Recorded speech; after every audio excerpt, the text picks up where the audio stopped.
again to the Get Group Holdings for their sponsorship of the coffee break. So we're now ready for session 1. And to set the scene, I would invite to the lectern Mr. Sylvain Lefoyer, Deputy Director of the Air Transport Bureau of ICAO. In this capacity, Sylvain leads the ICAO teams responsible for developing aviation security and facilitation policy and SARPs, conducting audits of member states' aviation security activities, assisting states unable to address serious deficiencies highlighted by the audits, and implementing the TRIP program. Sylvain has extensive experience at the senior executive level in policy and regulations development, strategy, oversight, critical incident management, and organization development in aviation security and facilitation. So Sylvain, the floor is yours. Et voilà.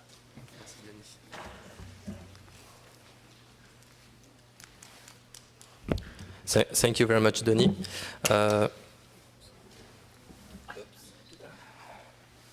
I'm breaking the material. Sorry for that. So now my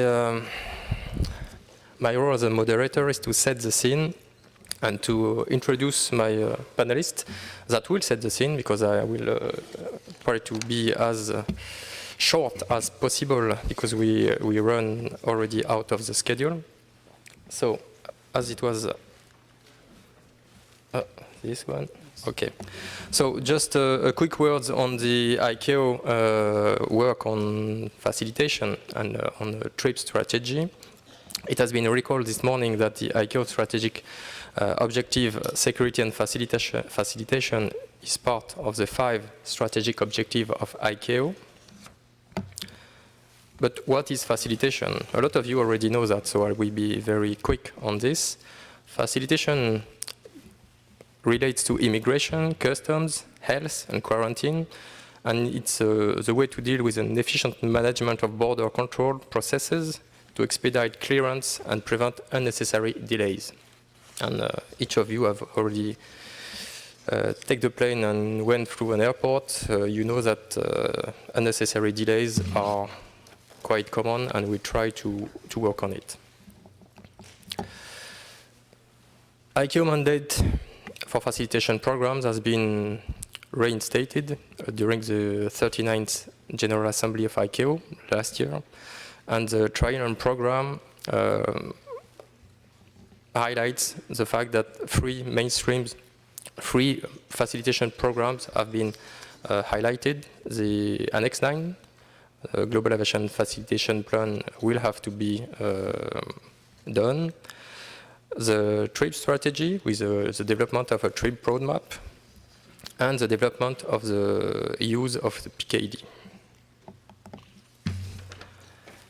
ICAO mandate has also been reinforced by UN Security Council resolutions. This morning you already heard about the 2178 resolution approved in 2014. The 2309 in 2016 that reinforced ICAO in his work in aviation security and facilitation. And this 2 resolution has been reaffirmed in the resolution this year, 2368. All this resolution shows that ICAO is a full part of the United Nations Global Counter-Terrorism strategy. This resolution particularly highlights the need for states to go towards advanced passenger information, passenger data exchange, and PNR.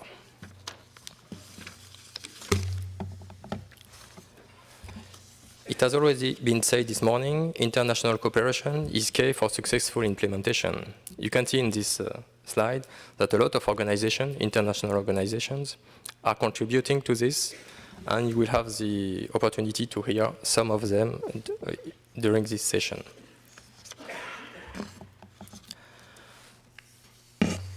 So,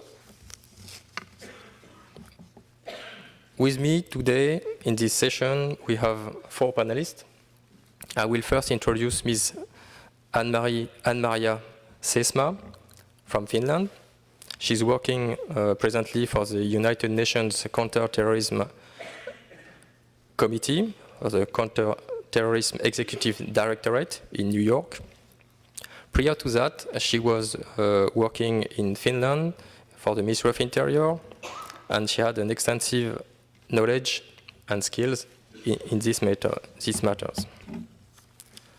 After that, we will hear Michael Comber, Director, Member on External Relations, ICAO, working for IATA, the International Air Transport Association, representing the airline industry at the International Civil Aviation Organization, and he handled general relations between the two organizations, ranging from technical to economic and political fields.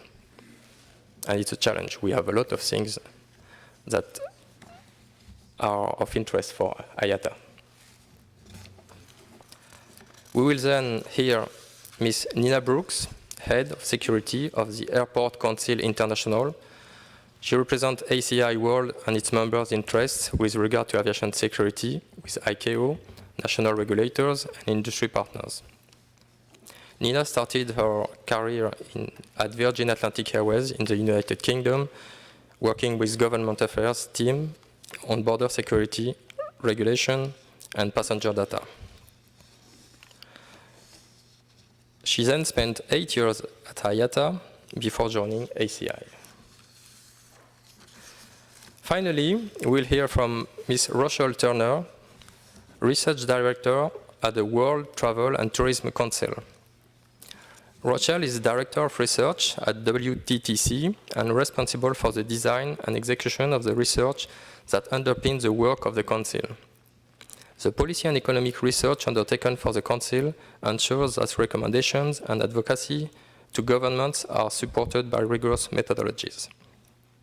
Rochelle has spent her whole career conducting consumer, economic, market, and policy research within the tourism sector. She held senior roles at which the UK's consumer organizations, TUI Travel, and Mori, now Ipsos Mori, where she was the lead for leisure research. And now, after this presentation, I will leave the floor to Ms. Anne-Maria Seesmaa from United Nations Counter-Terrorism Executive Directorate. Thank you.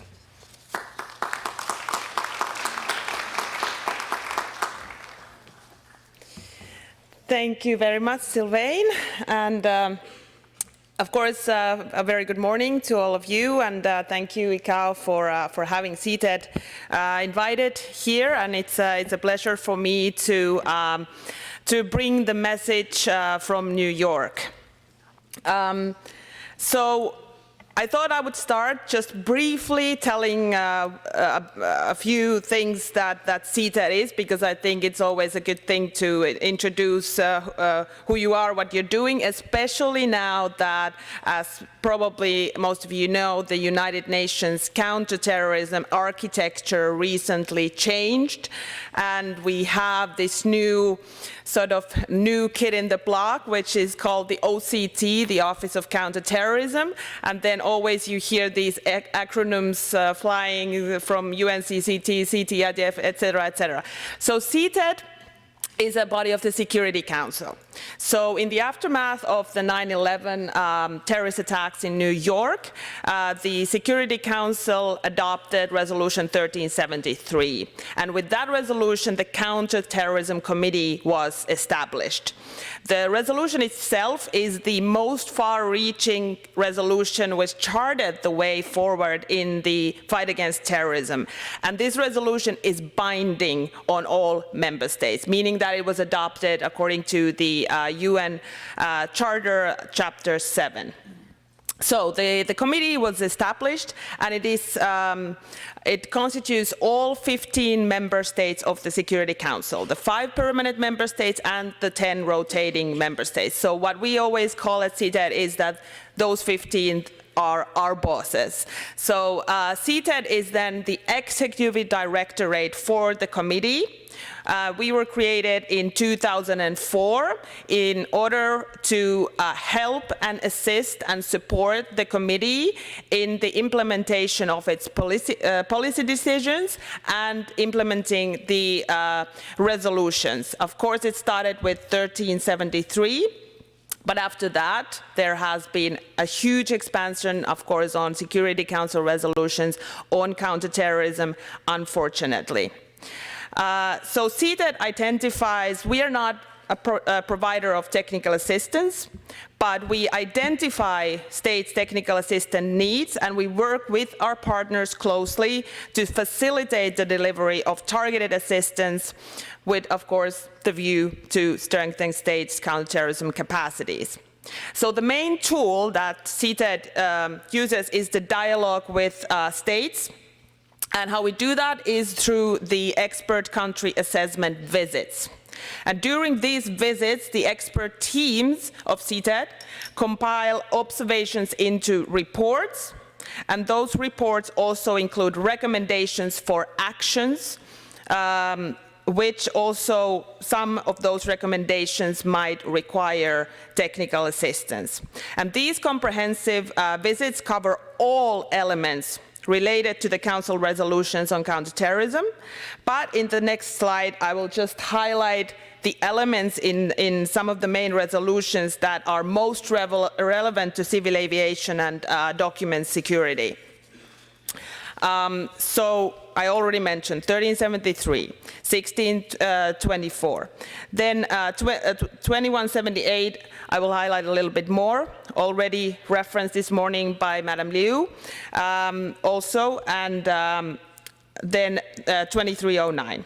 So 2178 in 2014 was adopted, especially reflecting the flow of foreign terrorist fighters.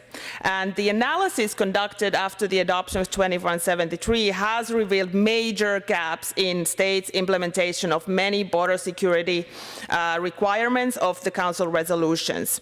CTED analysis has also found that many states have taken steps to strengthen border security, in particular to prevent travel of foreign terrorist fighters, measures such as introduction of enhanced screening measures, requirement for transit visas, more effective use of Interpol databases, including connecting frontline screening processes to Interpol databases, especially on stolen and lost travel documents. And at a special meeting of the CTC held in Madrid in 2015, the participants drafted the guiding principles on stemming the flow of FTF to enhance effectiveness of border security aimed at stemming the flow of FTFs. Then Resolution 2309, which was adopted just last December, the very first ever resolution on, particularly on civil aviation security.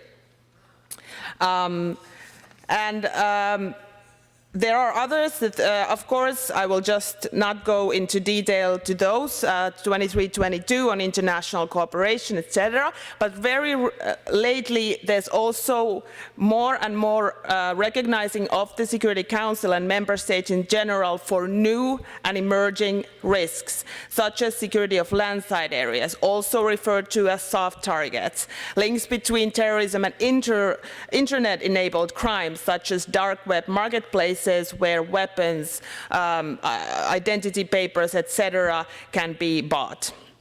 And in this regard, I wish to point out that these new and emerging risks and threats were also highlighted during the CTC special meeting on civil aviation security that was held this July in New York.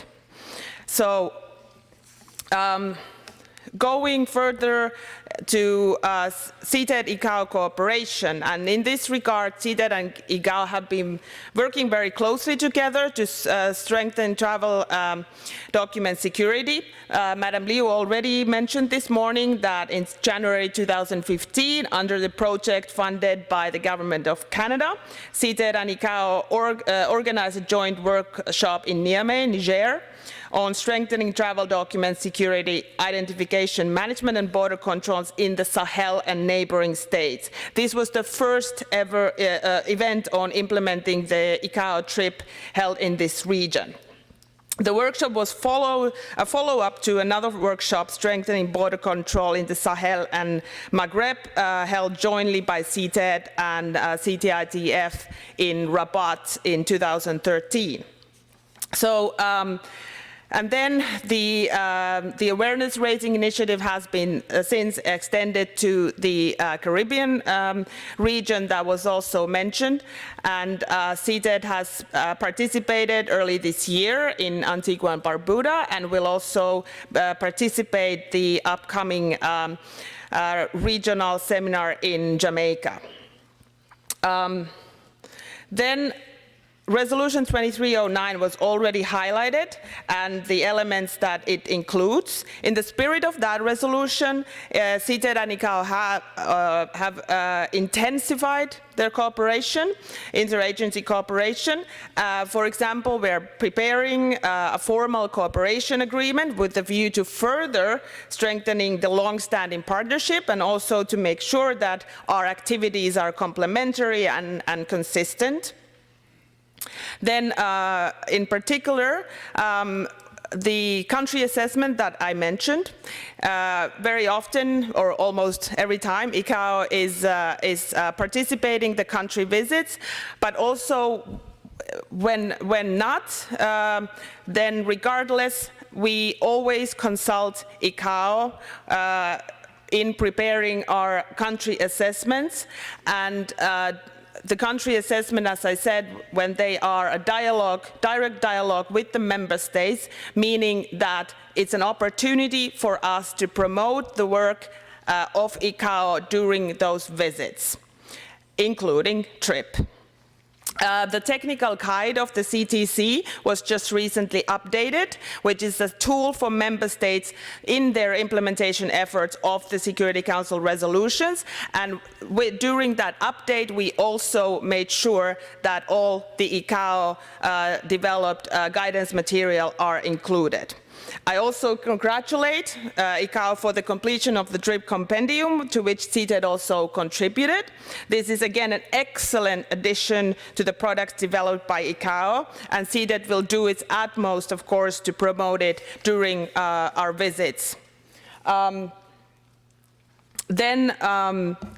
Just to highlight that the facilitation of technical assistance is something that we, of course, try to coordinate with ICAO so that to identify areas when we visit countries that are in a special need, especially in aviation security and facilitation related areas, and we together, of course, try to identify those priority needs affected by FTF phenomenon or poor capacity to implement civil aviation related measures.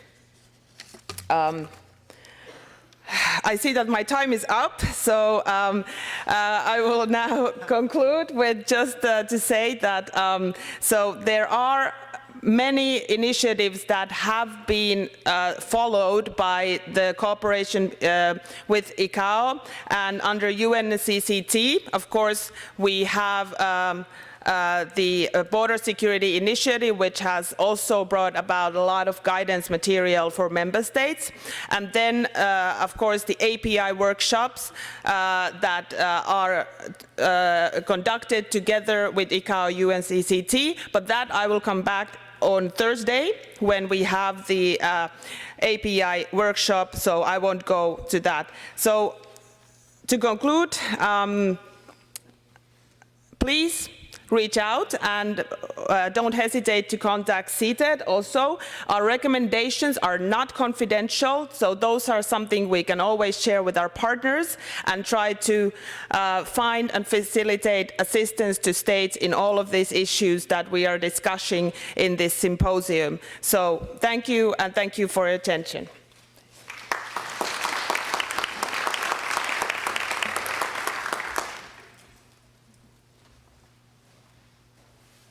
Just a quick word to say that we will go through the presentation and then we will have a time to answer your question if you have any after the presentation. Now I'm just calling Michael to do the presentation for the International Air Transport Association. Thanks, Michael. Thank you very much, and a good morning to all, and welcome to Montreal for those who came from afar. I hope the jet lag will be light on you. Since we're setting the scene for this gathering, I thought it might be useful for us to take a glance at the big picture of this amazing utility that we call air transport. Air transport is a force for good. We carry close to 4 billion people safely every year, and this may double by 2035. 19,000 city pairs will be connected this year alone, almost twice what it was 20 years ago. In the same period, real transport costs have been reduced by more than half. People who have never flown before can now utilize air transport. This has boosted trade flows, enabled globalized supply chains, and enhanced investment. But we're a complex system made of many moving parts. Flight operations, air navigation infrastructure, communications, air traffic management, airport operations, and even road and rail access. So, all playing an essential role in keeping this giant on the move. These are essential parts, all of them.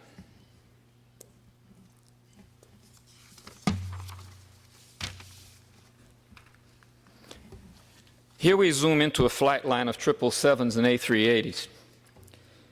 Here we see one wave of aircraft capable of carrying over 6,000 people.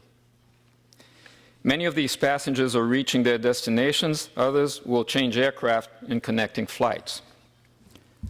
Their flow through the system is no less important than airspace capacity or runway efficiency.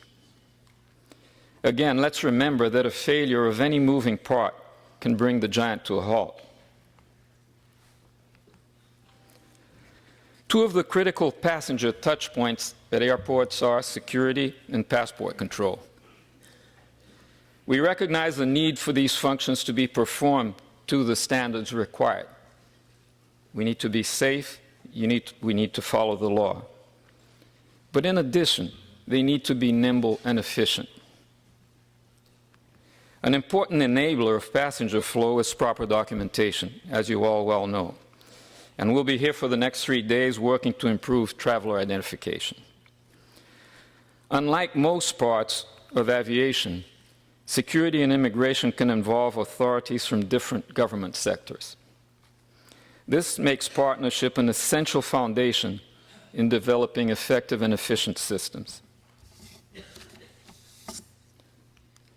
ICAO, ACI, and IATA have a long-standing history of partnership. Extending it to other international organizations, including those involved in the TRIP program, will enable us to better understand the requirements and priorities of all the players and produce effective results. Although well-meant, unilateral decisions taken without proper coordination have shown to produce serious unintended consequences, sometimes undermining the very objective of the initiative itself. Partnership can help providing for regulations that are consistent, coherent, and targeted at risk. In addition to mutual understanding, partnerships can also provide for training platforms where multiple actors come together to provide expertise to all stakeholders. They will also provide for communication links that allow for fast reaction and decision-making.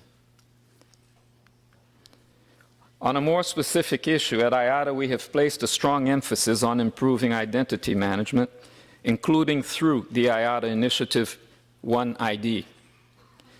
One ID proposes the introduction of a single token which encompasses a passenger's travel document, boarding pass, and a digital identity. This would reduce the need for a passenger to present multiple documents at several touch points. Tomorrow you'll hear more about this from my colleague Céline Kanu, the IATA head of facilitation, who will deliver a presentation focused on identity management to enhance aviation security. Not wishing to hold you any longer, let's just recall that we're an essential part of this amazing air transport giant. And hopefully our work here during the next days will contribute to make it one of the strongest links of the chain. Back to you, Sylvain.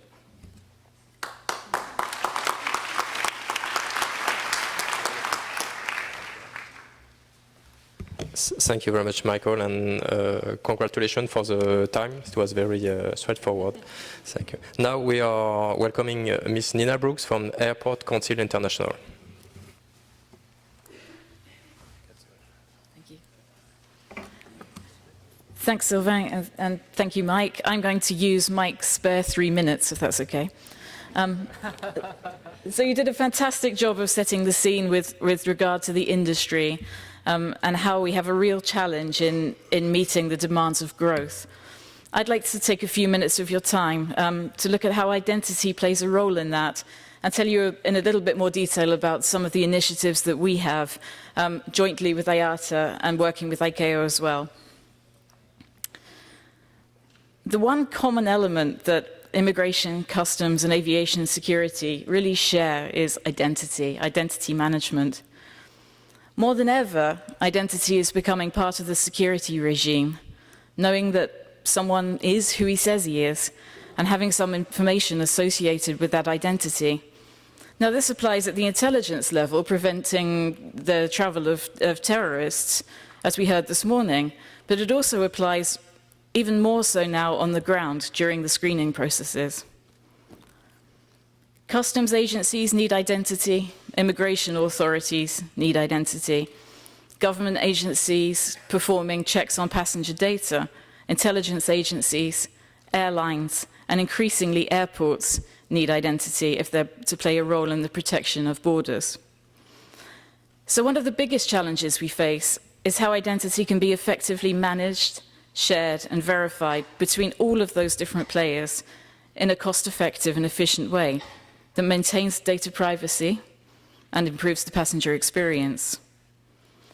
ACI strongly supports the work being done here at ICAO through the TRIP program, through facilitation initiatives, and in the security arena.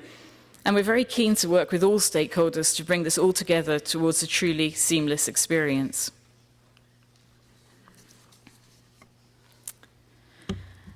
Identity management brings us many benefits from a border security and an aviation security perspective.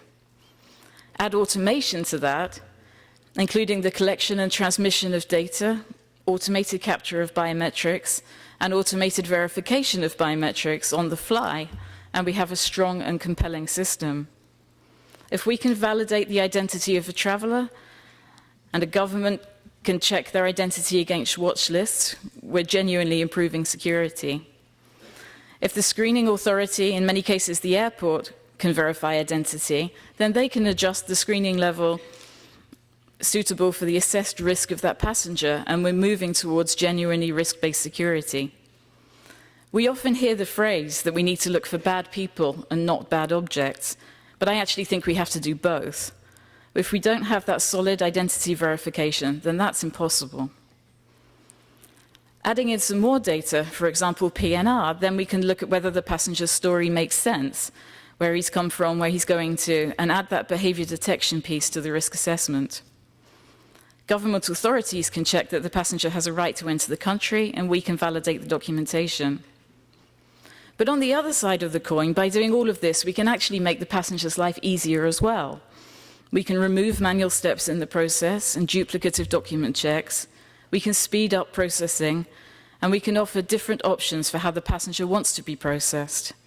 We can offer expedited screening for the majority, reduce costs, and provide a personalized experience. So to just briefly touch on some of the initiatives that ACI and IATA are taking in this area. Firstly, I wanted to talk about smart security. This is a joint program with IATA that's been in place since 2013. It's all about innovation at the security checkpoint, with the three key aims of strengthening security, improving operational efficiency, and improving passenger experience. The program's already been very successful in these areas, and we now see the new normal, the automated checkpoints with new configuration and higher throughput, ever more sophisticated screening equipment, remote screening, and the new look and feel. I'm sure you've seen this in airports such as Schiphol and Bristol and many others. But one cornerstone of this project was being able to screen passengers according to risk, and that piece we're really still working on.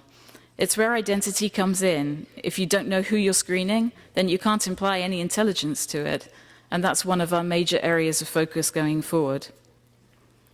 We strongly believe that the model used by the Smart Security Programme, where learnings are shared from trials and pilots with airports, airlines and governments working together on the implementation of a concept, is a really good way of demonstrating results and moving the agenda forward.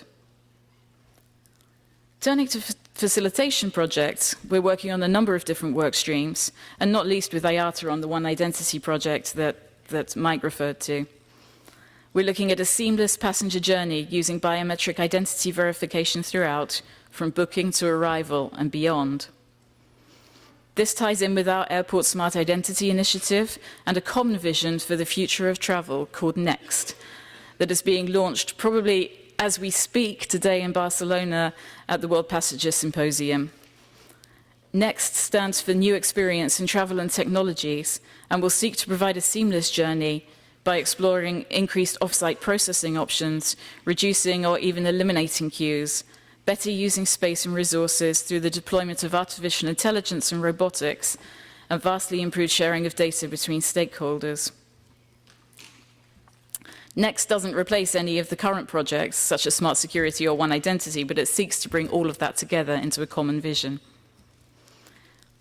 In this vein, we're also involved in a project with the World Economic Forum, which is looking at similar opportunities for trials and pilots, but additionally engaging the travel and tourism industry.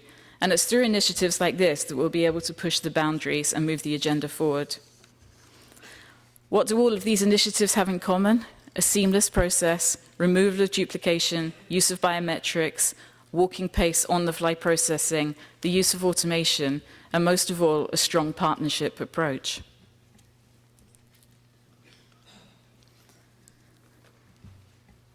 I was reminded yesterday, actually by Sylvain, of the Simplifying Passenger Travel Programme, a group that I'm sure some of you remember.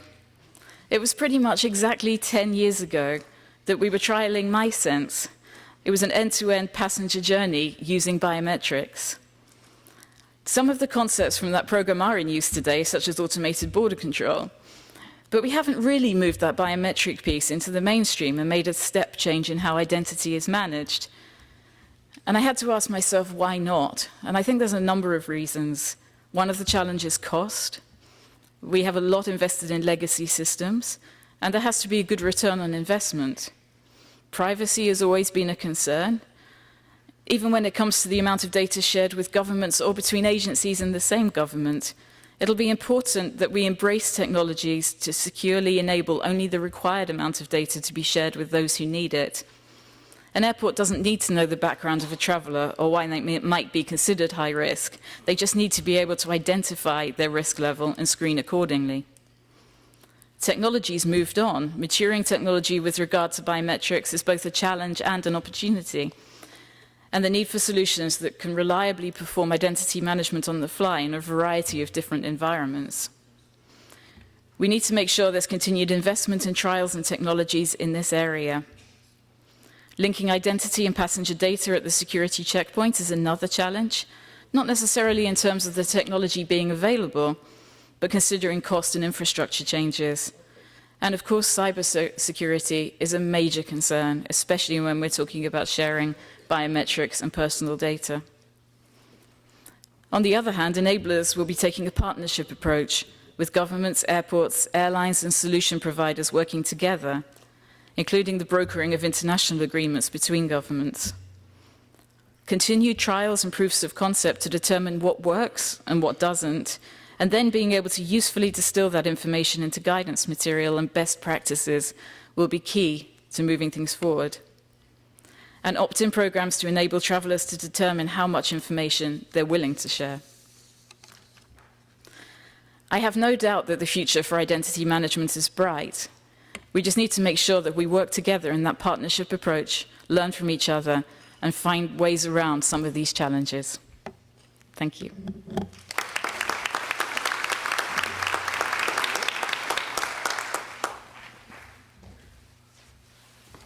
Thank you, Nina. And you didn't use minutes left by Michael, so I will now ask to welcome Miss Rochelle Turner from the World Travel and Tourism Council. She will now, after the perspective from the global organizations in charge of regulation, the international organization in charge of air transport and airports. Now we'll have the view of the users, the traveling public for tourism and business. Please, Rochelle. Thank you, Sylvain. Distinguished guests, ladies and gentlemen, thank you for giving the World Travel and Tourism Council the honor of addressing you today. I salute the work of ICAO, ACI, IATA, and all the other organizations present here who have undertaken to advance this crucial issue. Each year, 1.2 passengers cross international borders for leisure or business purposes, and the vast majority of these are airline passengers passing through an airport en route to a destination. So what happens in this crucial industry has resonance far beyond the airport terminal. Of course, aviation sits at the heart of travel and tourism, which is a major driver of economic growth, a creator of jobs worldwide, and a substantial contributor to global prosperity. According to the most recent WTTC economic impact data, travel and tourism directly accounted for 3.1% of global GDP in 2016, $2.3 trillion US dollars, and this could reach nearly 3.5% by 2027. In addition, there are the sector's indirect contributions, such as food and laundry services for airlines and hotels. And finally, the knocked-on or induced effects related to economic contribution of those employed in travel and tourism. Adding it all up, WTTC estimates that our sector contributes 10% of global GDP and 1 in 10 jobs on the planet. Just want to repeat that. What we do in our day-to-day lives, day in, day out, contributes 10% of global economy GDP and 1 in every 10 jobs on the planet. Last year, 1 in every 5 new jobs created in the world was from travel and tourism. This is a vast sector stretching from airlines to airports, cruise lines to seaports, car hire, air traffic control, hotels, travel agents, tour operators. We encompass the sharing economy of Airbnb to the most traditional of Japanese ryokan. And ladies and gentlemen, our sector does not stand still. We know that the global middle class will more than double in size by 2030. And in the next 5 years, 400 million more people will have access to travel and move into the middle classes. WTTC predicts that travel and tourism will grow by about 4% on average per year for each of the next 10 years, well above the rate of global economic growth. And by 2027, we will need another 90 million people working in our airports, hotels, and airlines to accommodate this predicted growth. But this growth cannot be taken for granted, and it won't happen by itself. It needs government and the private sector to work together in forums just like this to enable it. When we take a global view of the issues affecting our sector, we see 3 dominant themes. First, as I've said, our sector is growing by 4% a year. This means by about 2035, the number of international travelers will have doubled to 2 billion, while billions more will travel domestically.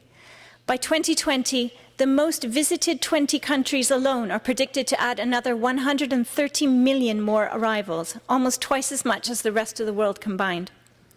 This growth will bring about enormous social and economic development.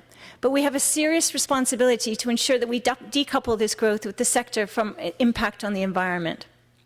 Work is being done across aviation, and of course, we've seen CORSIA agreement and 72 states representing nearly 80% of aviation activity signing up to the global MBM. But issues of sustainability do not stop with carbon footprint, and this summer brought stories from destinations such as Venice, Dubrovnik, Barcelona about the impact of travel and tourism at the destination level. The citizens of Barcelona, one of the great travel and tourism success stories of the last 25 years, elected a mayor on an anti-tourism ticket.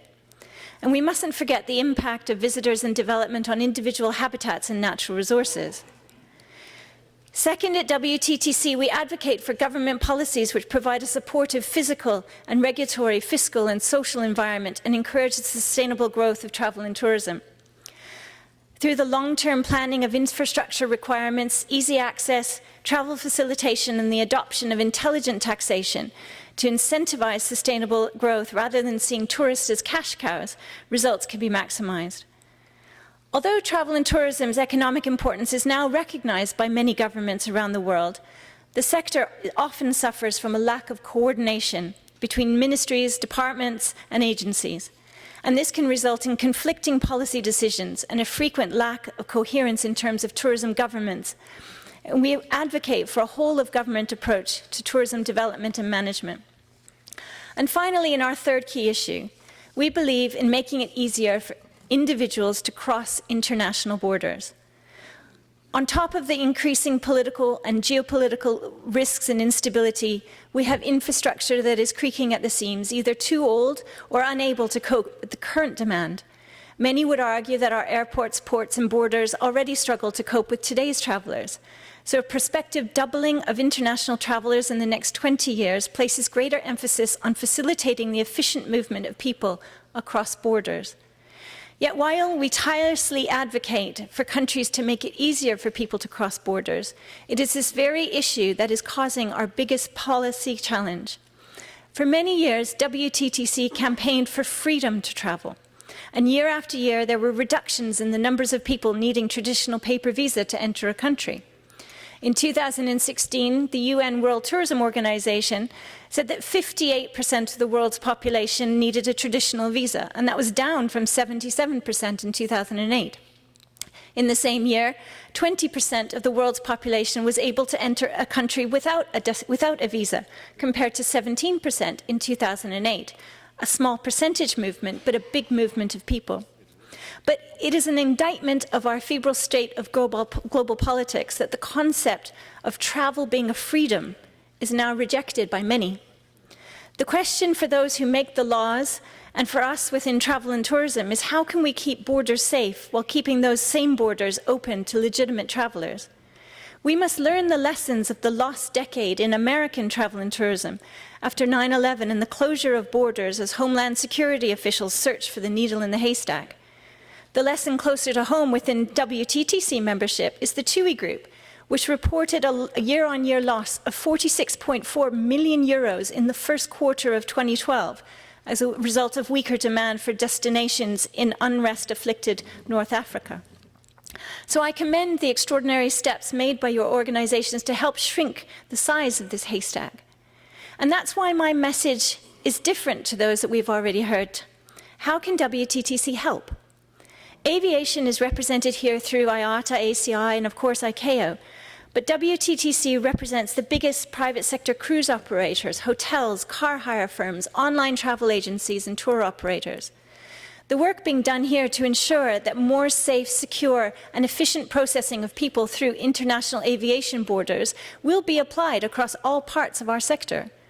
Biometrics designed for airports will soon be applied in checking in securely at a hotel, or allowing cruise passengers to visit numerous countries, or collecting a car from any rental company in the world. As the representative body of the global private sector leaders, WTTC seeks a common security standard using the very best technology available. Our goal, like yours, is to help the security experts by inserting biometric data into the passenger identification systems. We need to identify the path and the rollout across industry. So I stand before you today with 4 objectives for my time here in Montreal. I want to learn more about the great work that is being done by ICAO TRIP in facilitating and authenticating travel identity documentation. I want to recognize the reassurances that consumers need to surrender their personal information that will facilitate travel facilitation while meeting security expectations. I want to understand how our sector can help drive a standard system for the greatest efficiency of the traveller, reflecting security requirements. And I want to deliver the message from our Council's leadership and diverse membership that we stand ready to lead the effort for integrating security solutions across travel and tourism as a whole, capitalizing on the technical capabilities that the private sector can offer. Ladies and gentlemen, travel and tourism is one of the world's most extraordinary drivers of economic growth, job creation, and societal development. We must stand up for the notion that travel is a force for good in the world, and the discussions over the next 2 days will move us a lot closer to that. Thank you very much.